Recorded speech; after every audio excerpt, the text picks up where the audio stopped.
Hello friends, today we will discuss about the taxation કરવેરા પરિચય. આ અગાઉ આપણે 4 લેક્ચર જોયેલા છે. યુનિટ 1 થી લઈને યુનિટ 1ના બંને ચેપ્ટર અને યુનિટ 2 જે છે એનું ત્રીજું ચેપ્ટર કર ભારણનો રહેઠાણનો દરજ્જો.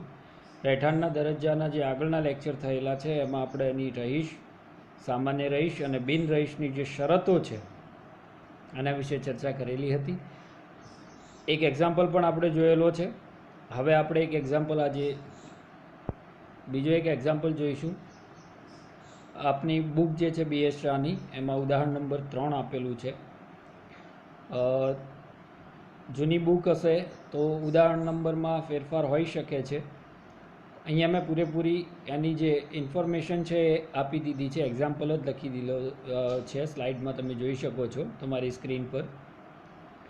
એમાં આપેલું છે કે નીચે દર્શાવેલ વિગતો પરથી આકારણી વર્ષ 2020-21 માટે મિસ્ટર વીરુનો નિવાસનો હોદ્દો નક્કી કરો. એમાં 2 કોલમ આપેલા છે. એક છે ભારતમાં આવ્યા તારીખ અને બીજું છે ભારત બહાર ગયાની તારીખ. 2015ના વર્ષથી લઈને આપણને ઇન્ફોર્મેશન આપેલી છે.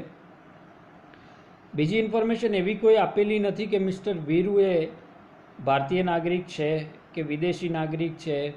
મિસ્ટર વીરુએ 2015 પહેલાં ભારતમાં આવેલા, બરાબર, ભારતીય નાગરિક હશે તો ભારતમાં જ રહેતા હતા કે એવી કોઈ ઇન્ફોર્મેશન આપેલી નથી. તો આમાં જે નોર્મલ એઝપ્શન હોય આપણે લઈ શકીએ છીએ કે મિસ્ટર વીરુ જે છે એના વિશે કોઈ ઇન્ફોર્મેશન નથી. ઇટ મીન્સ કે એ શું છે, ભારતીય નાગરિક. જો પરદેશી નાગરિક હોત તો એમના વિશેની માહિતી એક્ઝામ્પલમાં આપણને આપી દીધી હોય. બીજી વાત એ છે કે 2015થી જ આપણને ઇન્ફોર્મેશન આપી છે તો આપણે એક્ઝામ્પલ કાઉન્ટ કરવાનો છે, એટલે આપણે એના આગળનું વિચારવાનું રહેશે નહીં. આપણે એમ જ બીજી ઇન્ફોર્મેશન કોઈ આડકતરી રીતે પણ આપેલી નથી, એટલે આપણે એમ સમજવાનું કે 2015 પહેલાંની કોઈ ઇન્ફોર્મેશન છે નહીં આપણી પાસે. ક્લિયર? તો હવે એક્ઝામ્પલમાં જે ડેટ આપેલી છે, ડેટમાંથી આપણે શું કરવું પડશે? 2015 એટલે 20/4/2015 આપેલું છે. તો 20/4/2015 જે છે, 20/4/2015 આ 20/4/2015 કયા ફાઇનાન્શિયલ યરમાં, કયા નાણાકીય વર્ષમાં આવે છે એ આપણે જાણવું જરૂરી છે. તો 20/4/2015 એટલે ચોથો મહિનો છે. આપણને ખબર છે કે 1 એપ્રિલથી વર્ષ શરૂ થતું હોય તો 2015 છે. ઇટ મીન્સ કે 1/4/2015થી શરૂ થતા વર્ષમાં આવશે અને જે પૂરું ક્યારે થશે? 31/3 માર્ચ 2016 પૂરું થતું વર્ષ હશે. એટલે એનો મતલબ એ થયો કે 1/4/2015 એટલે કે 15-16ના વર્ષથી લઈને આપણે ગણતરી અહીંયા આગળ અલગ અલગ આ જે તારીખો આપણને આપેલી છે, અલગ અલગ ડેટ્સ આપેલી છે, એને આપણે શું કરવું પડશે? એ પ્રમાણે ગોઠવવી પડશે. 2015, 16, 16, 17, 17, 18, 19 આપણું આકારણી વર્ષ કયું છે? 2020-21 કયું છે? 2020-21 એટલે આપણું પાછલું વર્ષ કયું થશે? 2019-20. તો ત્યાં સુધીના વર્ષોમાં દરેક વર્ષ વાઇઝ એની ડેટ જે છે એમનો રોકાણનો સમયગાળો છે આપણે આ તારીખોમાંથી શું કરવો પડશે? અલગ કરવો પડશે વર્ષ પ્રમાણે. બરાબર? તો એ કામ આપણે સૌથી પહેલાં કરીશું. પહેલાં કામ આવા પ્રકારના એક્ઝામ્પલમાં આપણે એ જ કરવાનું છે. આપણને ડેટ્સ જે આપેલી હોય એ પ્રમાણે આપણે પહેલું કામ શું કરવાનું થશે કે આપણે તારીખો પ્રમાણે, ડેટ્સ પ્રમાણે એને ડિવાઈડ કરી દેવાનું. તો હવે સૌથી પહેલાં જોઈએ તો 20/4/2015 એટલે મેં આગળ કહ્યું એ પ્રમાણે 2015-16ના વર્ષમાં, તો 2 કોલમ આપણે બનાવી લઈશું રફ વર્કની જેમ જ, પણ ટૂંકમાં આપણે એક્ઝામ્પલ આન્સરનો પાર્ટ છે એટલે એને વ્યવસ્થિત લખવાનું. વર્ષ સૌથી પહેલાં આવશે 2015-16. તો હવે 2015-16 જે છે એમાં જોઈએ તો 20/4/2015 એ ભારતમાં આવે છે અને પરત જાય છે 1/7/2016ના. પરત કઈ તારીખે જાય છે? 1/7/2016. હવે એમાં જોઈએ તો આપણું પાછલું વર્ષ 15-16 છે. તો 15-16માં મેં આગળ કહ્યું એ પ્રમાણે કઈ તારીખથી કઈ તારીખ? 1/4/2015થી લઈને 31 કઈ તારીખ આવશે? 31/3/2016 સુધીનો સમયગાળો જે છે આ આપણા આ વર્ષનો સમયગાળો થશે. બરાબર? તો હવે એમાં જોઈએ તો 20/4/2015 થી 1/7/2016, તો આમાં 1/7 તો 16 નહીં, 16મા મહિનામાં કઈ તારીખ, 2016માં કયા મહિના સુધી છે, 31/3 સુધી જ આપણે જવાનું છે. તો આ જે ફર્સ્ટ ડેટ આપેલી છે એમાંથી આપણે ડેટ જોવા જઈએ તો આ રીતે કંઈક ડેટ બનશે. 20/4 થી લઈને કઈ તારીખ સુધી, 31/3/16 સુધીનો સમયગાળો રહેશે. પછી એના પછી ફરી પાછું 1/4/16 થી 1/7/16 સુધીનો સમયગાળો કોન્સ્ટન્ટ રહેશે. 1/7/16 સુધીનો સમયગાળો. તો હવે તમે સમજી શકો છો કે આમાં 20/4/16 થી 31/3/16 સુધીનો સમયગાળો આપણા 15-16ના વર્ષનો છે. બરાબર, કયા વર્ષનો છે, 15-16ના. અને 1/4/16 થી 1/7/16 જે છે એ એના પછીના વર્ષનો છે, 16-17નો. બરાબર, આ તમને સમજાયું. તો એ પ્રમાણે અહીંયા આગળ કઈ તારીખો આવશે, 20/4/2015 થી લઈને 31/3/2016 સુધીનું વર્ષ. એના પછી મેં આગળ કહ્યું એ પ્રમાણે કે જે બીજું વર્ષ આવશે 16-17નું છે. તો 16-17માં જે ડેટ્સ આપણે જોઈએ એ પ્રમાણે એક તો આપણે ફાઇનલ થઈ ગઈ કે આમાં જે વચ્ચેનો સમયગાળો જે 31/3 સુધીનો આવતો હતો, એટલે ફરી પાછું ત્યાંથી 1/4 થી શરૂ થતું હતું, 1/4 થી લઈને 1/7 સુધી, 1/4 થી લઈને કેટલા સુધીનો, 1/7 સુધીનો, એટલે 2016-17માં એ આવશે. તો એ પ્રમાણે જોઈએ તો પહેલો ભાગ આવશે 1/4/2016 થી 1/7/17 સુધી. એટલે આ પહેલાનું કામ પતી ગયું. જે પહેલી આ તારીખો હતી એનું કામ અહીંયા શું થઈ ગયું, ઓવર થઈ ગયું. ક્લિયર. હવે એના પછી ફરી પાછા ભારત ક્યારે આવે છે, તો 1/7/17ના ભારત આવે છે. 1/7/17 એટલે તમે જુઓ કે આપણું 16-17નું વર્ષ છે. 16-17નું વર્ષ શરૂ થશે 1/4/16 અને પૂરું થશે 31/3/17. ક્યારે પૂરું થશે, 31/3/17 પૂરું થશે. તો એ પ્રમાણે જોવા જઈએ તો 31/3/17 પૂરું થવાનું છે. તો એ પ્રમાણે આપણે જોવા જઈએ તો 1/7/17 એટલે પહેલો મહિનો છે, 1/1/17 એટલે જાન્યુઆરીની. તો જાન્યુઆરી, અને આપણું આ વર્ષ પૂરું થશે માર્ચમાં. તો એનો મતલબ આ બંને તારીખોના વચ્ચે આવે છે અને ફરી પાછા પરત જાય છે, 16/5/17 જાય છે. એટલે આમાં પણ ફરી પાછા શું થઈ જશે કે 1/1/17 થી લઈને 31/3/17 સુધીનો સમયગાળો. આમાં બે ભાગ ફરી પાછા પડી જશે, બે ભાગ એમાં પણ પડશે. કે અહીંયા જોવા જઈએ તો કયો આવશે, તો કે 1/1/17 થી 31/3/17 સુધીનો સમયગાળો. અને ફરી પાછી નવી તારીખ 1/4/17 થી એ પરત જવાના છે 16/5/17 જાય છે, 16/5/17. એટલે એ પ્રમાણે જોવા જઈએ 16/5/17 તો એના પછીના વર્ષમાં આવશે 16/5/17 સુધીનો સમયગાળો, એના પછીના વર્ષમાં આવશે. ક્લિયર.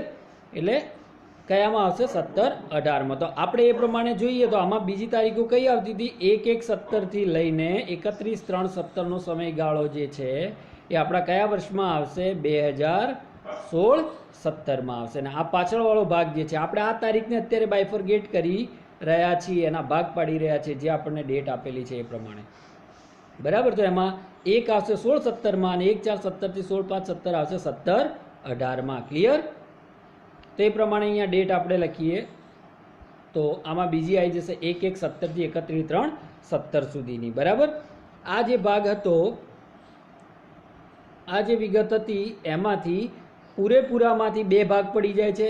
આના વચ્ચે એક તારીખ આવી ગઈ 31/3/17 સુધી અને ત્યાંથી વર્ષ બદલાઈ ગયું.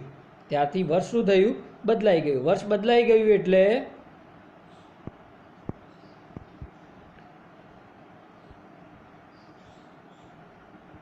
ત્યાંથી વર્ષ બદલાઈ રહ્યું છે 31/3/17 થી. તો એ કયું વર્ષ આવશે, 17-18નું વર્ષ આવી જશે. કયું વર્ષ આવશે, 17-18નું વર્ષ આવી જશે. તો હવે આપણે 17-18ના વર્ષની વાત કરીએ તો 17-18ના વર્ષમાં એક તારીખ ઓલરેડી આગળ મેં તમને સમજાવી દીધી એ પ્રમાણે કઈ આવશે, 1/4/17 થી 16/5/17. 1/1/17 થી જે તારીખો હતી આપણી પાસે એના બે ભાગ પડ્યા.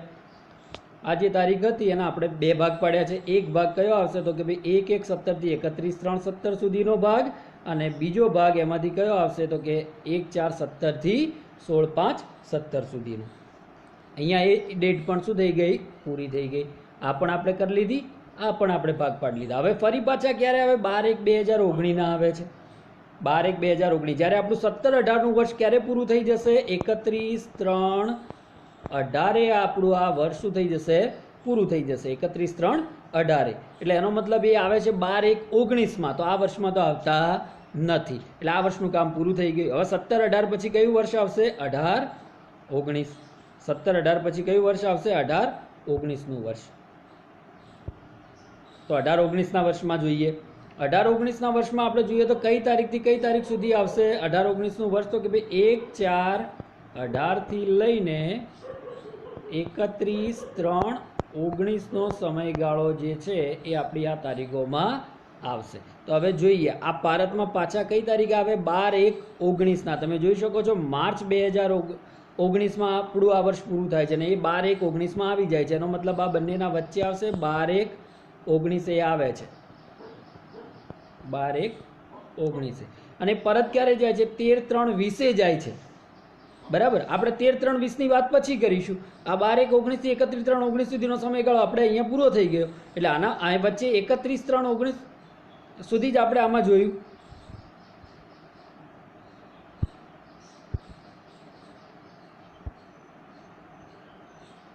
આપણે 31/3/19 સુધી જ આમાં જોયું, તો 31/3/19 સુધી જે છે એ આપણે આમાં આવશે. બરાબર, તો એ પ્રમાણે જોઈએ તો આમાં તારીખ કઈ આવશે? 12/1/19 થી 31/3/19 સુધી. હવે 31/3/19 સુધી તો આમાં આવી ગયા.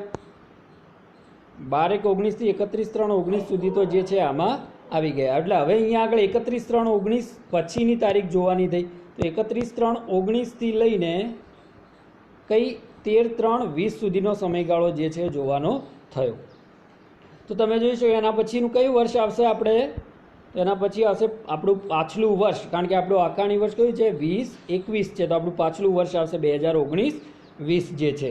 તો 19-20ની વાત કરીએ તો એમાં 19-20ની વાત કરીએ તો 19-20માં આપણું ડેટ જે છે કઈ આવશે આપણા પાછલા વર્ષની? વર્ષ આખું તો 1/4/19 થી લઈને 31/3/20 સુધીનો સમયગાળો, 31/3/20 સુધીનો સમયગાળો જે છે આપણી પાછલા વર્ષમાં આવશે. હવે અહીંયા આગળ તમે જોયું હતું કે આપણે 31/3/19 સુધીની ગણતરી તારીખો લઈ લીધી. 12/1/19 થી 31/3/19 સુધી આમાં આગળના વર્ષમાં આવી ગઈ. તો એના પછીની તારીખ કઈ આવે? 1/4/19. તો 1/4/19 થી લઈને એ પરત ક્યારે જાય? 13/3/20 અને આપણું વર્ષ પૂરું થાય 31/3/20. મતલબ 1/4/19 થી 13/3/20 સુધીનો સમયગાળો શેમાં છે? પાછલા વર્ષમાં છે. સમજાયું? 1/4/19 થી લઈને કઈ તારીખ સુધી? તો કે 13/3/20 સુધીનો સમયગાળો જે છે એ આપણા પ્રીવિયસ યરમાં છે, આપણા પાછલા વર્ષમાં છે. તો એ પ્રમાણે અહીંયા આગળ હવે 1/4/19 થી 13/3/19. ફરી પાછું એક વાર જોઈ લઈએ. છેલ્લી તારીખ જે હતી એમાં 12/1/19 થી શરૂ થઈ, એટલે 12/1/19 થી 31/3/19 સુધી અહીંયા રહ્યું. એ આમાં વચ્ચે ભાગ પડી ગયો 31/3 અને 31/3 થી લઈને આ જે પાછળનો ભાગ છે 13/3 સુધીનો એ આવી ગયો આમાં.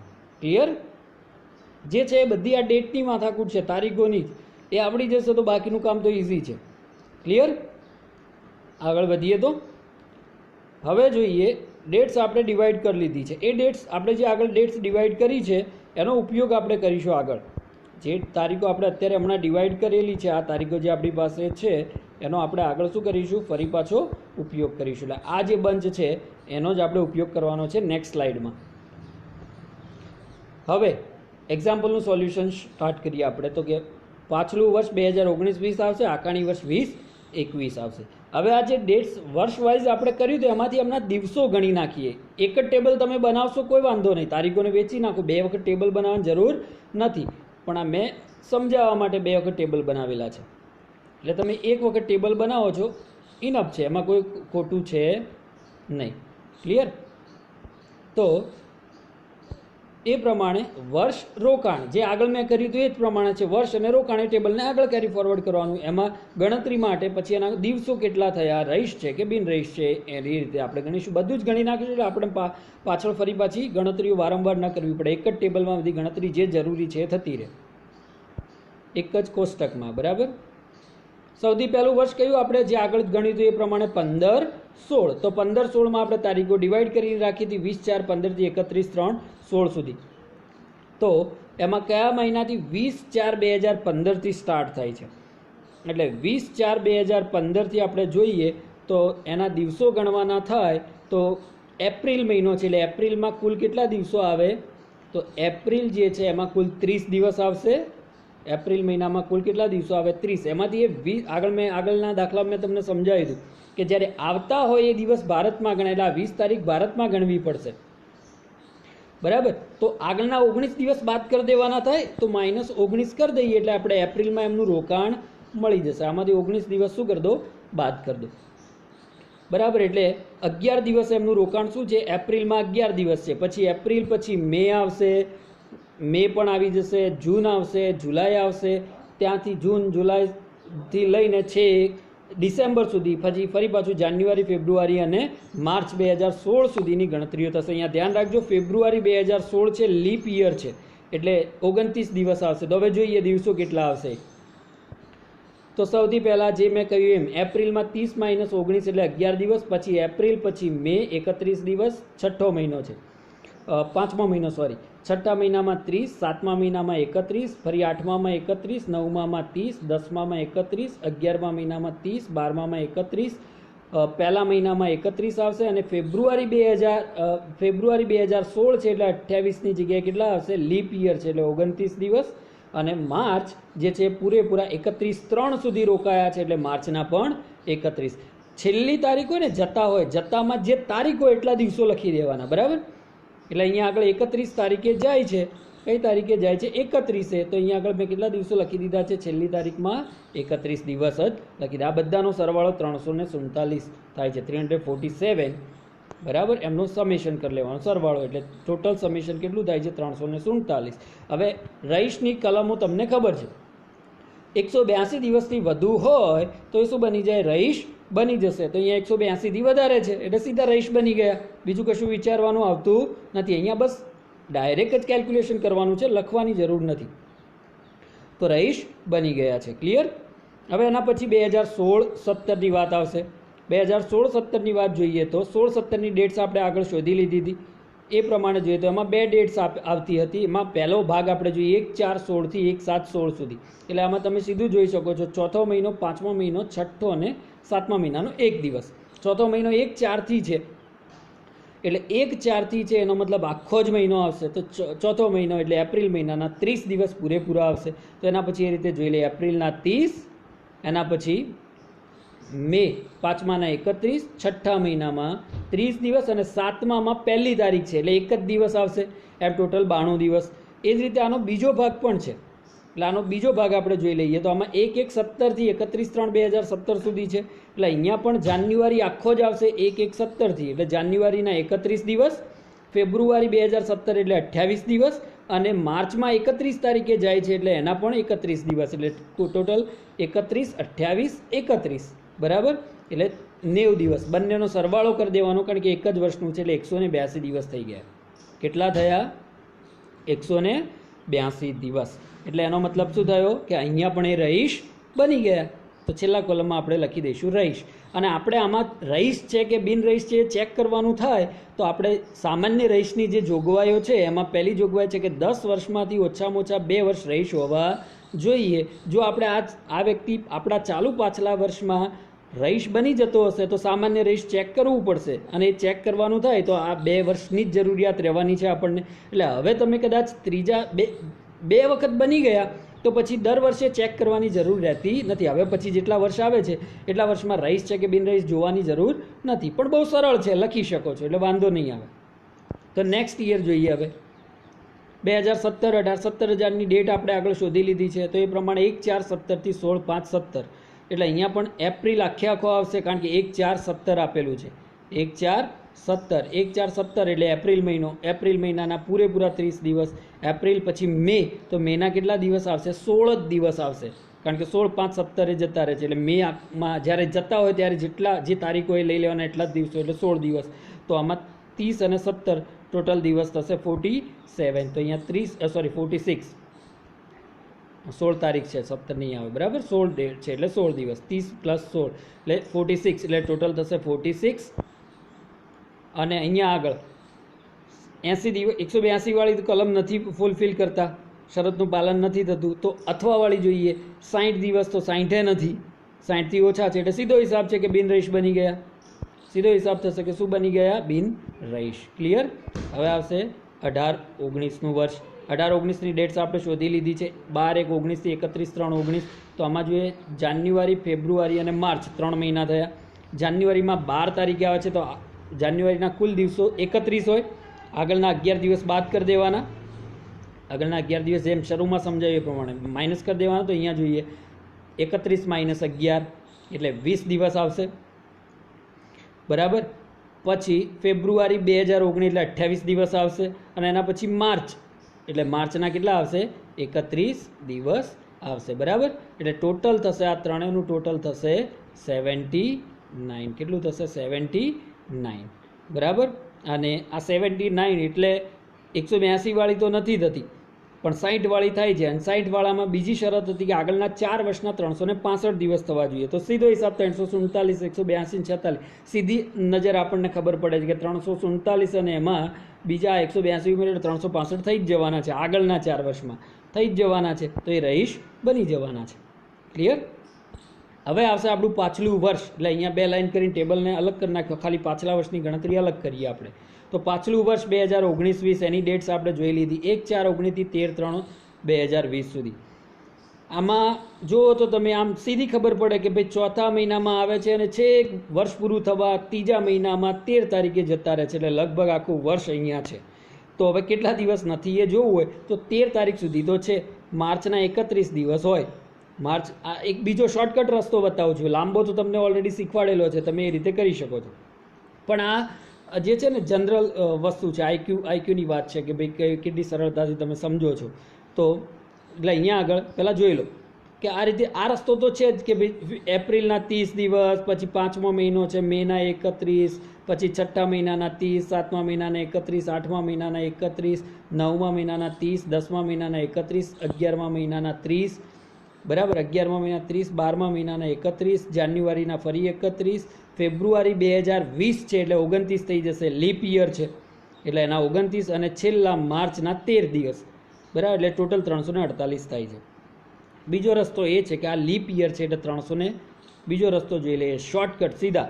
પણ એ આવડે તો બાકી સમજવા માટે, બાકી આ રસ્તે જ કરવાનું આપણે તો. કે આ લીપ યર છે એટલે ટોટલ દિવસ થશે 366. બરાબર. એમાંથી માર્ચમાં 13 દિવસ રોકાયા છે અને માર્ચમાં ટોટલ આવે 31 દિવસ. એટલે કેટલા થશે? 7, 10, 17 અને 18 દિવસ આમાંથી માઇનસ કરી દેવાના. તો કેટલા આવશે? 348 દિવસ આવી જશે. બરાબર. શોર્ટકટ હા સમજાય એને. બાકી તો લાંબી રીત તો છે જ, આપણે એ રીતે કરી શકીએ છીએ. તો ટોટલ 348 દિવસ થયા. હવે જોઈએ 348. આમાં રહીશ બિન રહીશ આપણે કોષ્ટક પ્રમાણે કરીશું, કારણ કે આપણને જવાબ આપણે પાછલા વર્ષ 2019-20નો શોધવાનો છે. એટલે એમાં આપણે શરતો લખીને બધી ગણતરી કરીશું. બરાબર. એટલે આમાં ડાયરેક્ટ આપણે લખી દઈશું નહીં રહીશ છે કે બિન રહીશ. બરાબર. આ ટેબલનું આપણી ગણતરીનું કામ અહીંયા પૂરું થયું. હવે આપણે શું બનાવીશું? શરતો ચકાસવા પાછલું વર્ષ 2019-20 જે છે એનું કોષ્ટક બનાવીશું. તો હવે એ જોઈએ શરતો. બરાબર. દિવસ હા કે ના, જે ટેબલ આગળના દાખલામાં સમજાયું હતું એ. સૌથી પહેલાં આપણે કોને ચેક કરીશું? રહીશ માટે. તો રહીશ જે છે એ, અને રહીશની પહેલી શરત છે કે તે વ્યક્તિ સંબંધિત પાછલા વર્ષ દરમિયાન કુલ 182 કે વધુ દિવસ ભારતમાં રહી હોય. તો આપણું પાછલું વર્ષ હતું 19-20 અને 19-20માં જે દિવસો એ ભારતમાં રહી છે એવા આપણે ગણતરી કરી. તો કેટલા આવતા હતા 19-20માં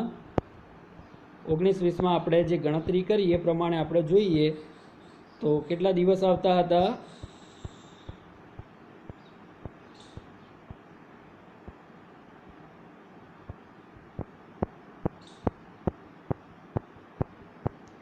ઓગણીસ-20માં આપણે ગણતરી કરીએ પ્રમાણે આપણને 348 દિવસ મળતા હતા. 348 દિવસ આપણે જે ગણ્યા છે એ પ્રમાણે.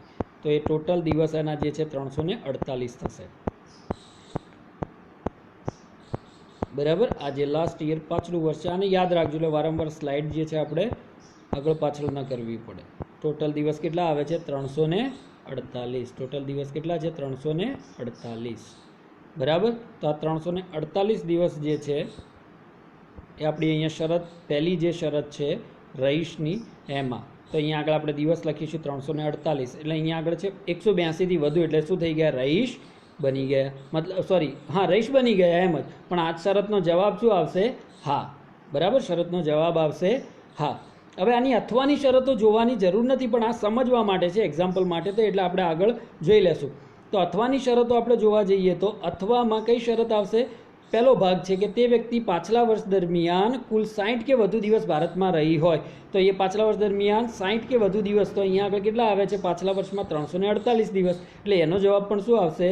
હા જ આવશે. એનો જવાબ પણ આપણને શું મળશે? હા જ મળવાનો છે. બરાબર. હવે એનો બીજો ભાગ જે છે અથવાની શરતનો બીજો ભાગ, તો તેની અગાઉના 4 વર્ષો દરમિયાન કુલ 365 કે વધુ દિવસ ભારતમાં રહી હોય. એટલે અગાઉના 4, તો અગાઉના 4 વર્ષ એટલે 19-20ના વર્ષની ગણતરી કરી રહ્યા છે, તો એના આનાથી અગાઉના 4 વર્ષ આપણે ગણ્યા છે એ પ્રમાણે જોવા જઈએ તો મેં રિવર્સમાં લખ્યા છે નીચેથી. એટલે પહેલા વર્ષમાં કેટલા હતા? 79, 79 દિવસો આપ્યા. એના પછીના વર્ષે આપણે જોયું તો 46, પછી 182, એના પછી 347, એટલે ટોટલ થતા હતા 654 દિવસ ટોટલ થશે. આનો આપણે જોઈએ કેટલા? 365, અને અહીંયા થાય છે 654, એટલે આનો જવાબ પણ અહીંયા આગળ આપણે 654 દિવસ, એટલે આનો જવાબ પણ શું આવશે? હા. બંને રીતે શું બને છે? રહીશ બની જાય. રહીશ બની જાય છે એટલે આપણે હવે સામાન્ય રહીશ જોવું પડશે. તો અહીંયા આગળ એક અંડરલાઈન કરી દેવાની, અને હવે અહીંયા લખવાનું રહીશ અને સામાન્ય રહીશ, રહીશ અને સામાન્ય રહીશ. એની પહેલી શરત, રહીશ અને સામાન્ય રહીશની પહેલી શરત, પાછલા વર્ષથી અગાઉના 10 વર્ષમાંથી ઓછામાં ઓછા 2 વર્ષ માટે રહીશ હોવો જોઈએ. તો 10 વર્ષમાંથી ઓછામાં ઓછા 2 વર્ષ માટે, 10 વર્ષમાંથી ઓછામાં ઓછા 2 વર્ષ માટે, બરાબર. તો આપણે આગળ મેં તમને સમજાવતા કહી દીધું હતું કે 2 વર્ષ સુધી થવા જોઈએ, તો ઓલરેડી એ થયેલા છે. કેટલા વર્ષ થયેલા છે? 3 વર્ષ થયેલા છે. એટલે અહીંયા આગળ ખાલી આપણે લખવાનું 3 વર્ષ, 3 યર. એટલે આનો જવાબ પણ શું આવશે? આ શરતનો જવાબ પણ હા જ આવશે. બરાબર. 3 વર્ષ એટલે આ શરતનો જવાબ પણ હા આવશે. તો હવે બીજી શરત, આની બીજી શરત, તો આની બીજી શરત, અરે યાર,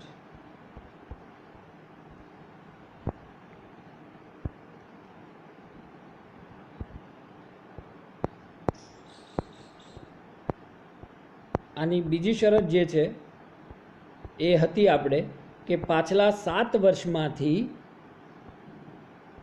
ભારતમાં એમનું રોકાણ જે છે 730 દિવસ હોવું જોઈએ. પાછલા વર્ષથી અગાઉના 7 વર્ષમાં ઓછામાં ઓછા 730 દિવસ કે વધુ દિવસ માટે ભારતમાં રહેલો હોવો જોઈએ. તે ભારતમાં કેટલા વર્ષ? આગળની માહિતી મેં તમને દાખલાની શરૂઆતમાં સમજાવી હતી કે ભાઈ અહીંયા 2015 સુધીની જ માહિતી આપી છે.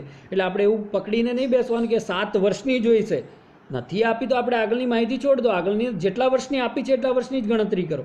તો આગળને આપણને 4 વર્ષની જ માહિતી આપણી પાસે છે, તો એ 4 વર્ષનો જે સરવાળો થતો હોય, અહીંયા પણ મેં રિવર્સમાં લખ્યા છે 79, 46, 182, 347, એટલે 654, 654 ટોટલ થયા. તો એ પ્રમાણે જોવા જઈએ તો અહીંયા કેટલા જોઈએ? 730 દિવસ જોઈતા હતા, 730 દિવસ, જ્યારે અહીંયા થાય છે 654. મતલબ આ શરતનો જવાબ શું થશે? ના થશે. ઓછામાં ઓછા એટલા દિવસ રહેવા જોઈએ, પણ એટલા નથી. 654, 730 નથી થતા, એટલે એનો જવાબ શું આવે છે? ના આવે છે. એનો મતલબ એ થયો કે આ શું બને છે? રહીશ તો ખરા છે, પણ સામાન્ય રહીશ છે નહીં. બરાબર. તો નીચે આપણે જવાબ લખીશું. મિસ્ટર વીરુનો આકારણી વર્ષ 2020-21 માટેનો રહેઠાણનો દરજ્જો રહીશ, પરંતુ સામાન્ય રહીશ નહીં. ક્લિયર? અહીંયા આગળ તમારો એક્ઝામ્પલ શું થશે? પૂરો થશે. બરાબર. આ એક ના આવવાના કારણે શું થયું? એ રહીશ તો બને છે પણ સામાન્ય રહીશ બનતા નથી. એટલે રહીશ પરંતુ સામાન્ય રહીશનો દરજ્જો નક્કી થશે. ક્લિયર? આ ડેટ્સ વાળું જે છે ને સૌથી વધારે વિદ્યાર્થીઓને અઘરું પડે છે.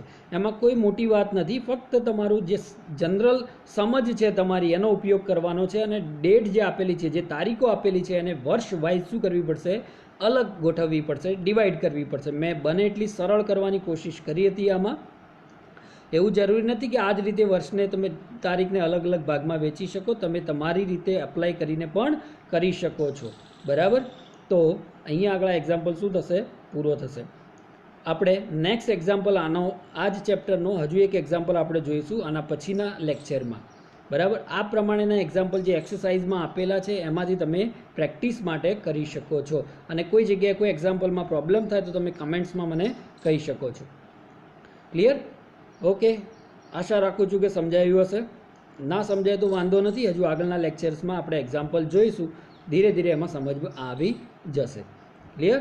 તો હવે મળીશું ફરી પાછા નેક્સ્ટ એક્ઝામ્પલમાં. અને આ મિત્રોને આપ લેક્ચર પૂરું જોઈ રહ્યા હોય તો મિત્રોને ને બીજાને કહો કે ચેનલને સબસ્ક્રાઈબ કરી લે, જેથી કરીને આપણા વ્યૂવર્સ આપણે જે છે વધી જાય તો આપણે લાઈવ લેક્ચર પણ ક્યારેક કરી શકીશું. જરૂરિયાત ઊભી થાય તો આપણે લાઈવ લેક્ચર પણ કરી શકું. ક્લિયર? ઓકે, તો થેન્ક યુ.